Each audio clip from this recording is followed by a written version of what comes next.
నిస్వార్థపూరితమైనటువంటి commitment. ప్రభా నేను ఇంత ఇస్తాను, ఒక మూట ఇస్తాను, నువ్వు నన్ను ఆశీర్వదించు. దేవుడు కూడా రహస్య ఒప్పందం చేసుకుంటాడా నీతోటి? అమ్మా నువ్వు నాకు ఇంత ఇవ్వు, నేను ఆశీర్వదిస్తాను అంటాడా? చెప్పండి. దేవునికి కావాల్సింది ఏంటో తెలుసా? దేవునికి కావాల్సింది విధేయత. విధేయత చూపించాలి నువ్వు. చూడండి, ఒక కుక్క పిల్ల విశ్వాసాన్ని చూపిస్తుంది. మనం ఒక బిస్కెట్ వేసిన, తినడానికి ఏదో పెడితే దాని విశ్వాసం, దాని ప్రేమ ఒక జంతువు.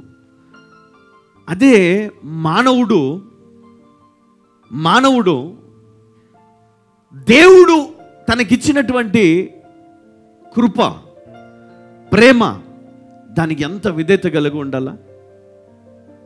ఒప్పందాలు చేసుకుంటావు దేవునితోటి,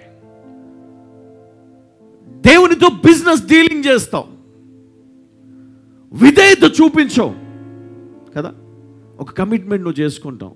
ప్రభా నేను ఈ సంవత్సరం నుండి ప్రభా నేను యథార్థంగా ఉంటా ప్రభా, అబద్ధాలు ఆడను ప్రభా, నేను అప్పులు చేయను, నేను మోసం చేయను, నేను తాగను, నేను దొంగతనం చేయను, నేను అబద్ధాలు ఆడను, ఇదిగో నేను మంచి జీవితాన్ని జీవిస్తాను, నా తల్లిదండ్రులను బాధ పెట్టను, నా భార్యను నేను బాధ పెట్టను, నేను ఈ వ్యసనంలో వదిలేస్తాను. నువ్వు తీర్మానం తీసుకుంటావు. కానీ ఏం చేస్తావు?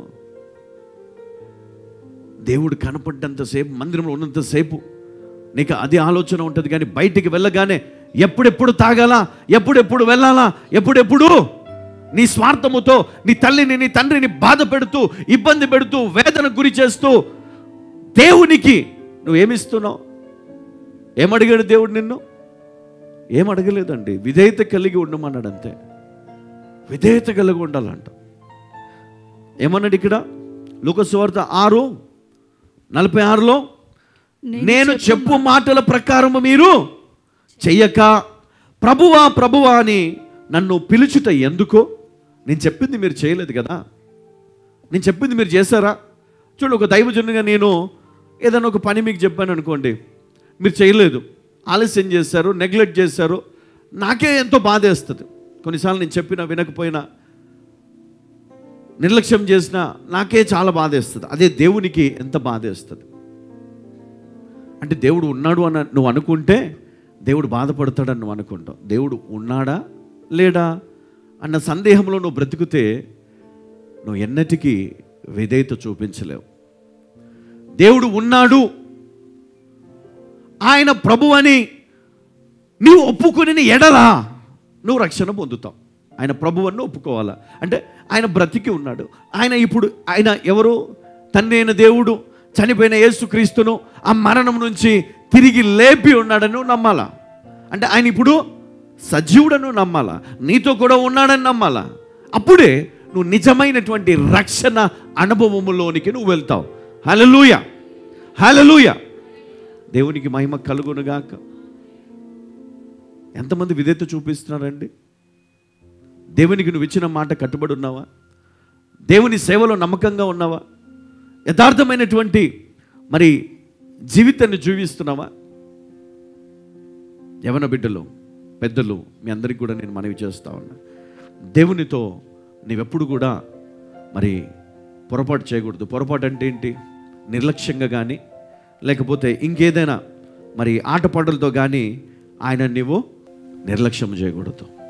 దేవా నేను ప్రతి ఆదివారం నీ మందిరానికి వచ్చి నిన్ను ఆరాధిస్తాను అంటే నువ్వు ప్రతి ఆదివారం నువ్వు రావాల్సిందే, వెళ్ళాల్సిందే మందిరానికి, దేవుని ఆరాధించాల్సిందే, దేవుని గణపరచు. ఎందుకంటే నువ్వు ఇచ్చిన మాట మనుషులకు కాదు కదా, దేవునికి ఇచ్చావు నువ్వు మాట, దేవునికి ఇచ్చావు. భార్య భర్తలు ఇద్దరు కూడా ఇదిగో దైవజనుల ఎదుట ప్రమాణము చేస్తారు. ఏమని? దేవుని ఎదుట ప్రమాణము చేస్తున్నాను, నాకు కలిగిన సమస్తములో కదా, ఆస్తిలో భాగం ఇస్తాను, అన్నిటిలో నేను సంరక్షిస్తాను, వ్యాధిలో కానీ లేమిలో కానీ అన్నిటిలో నేను తోడై ఉంటాను.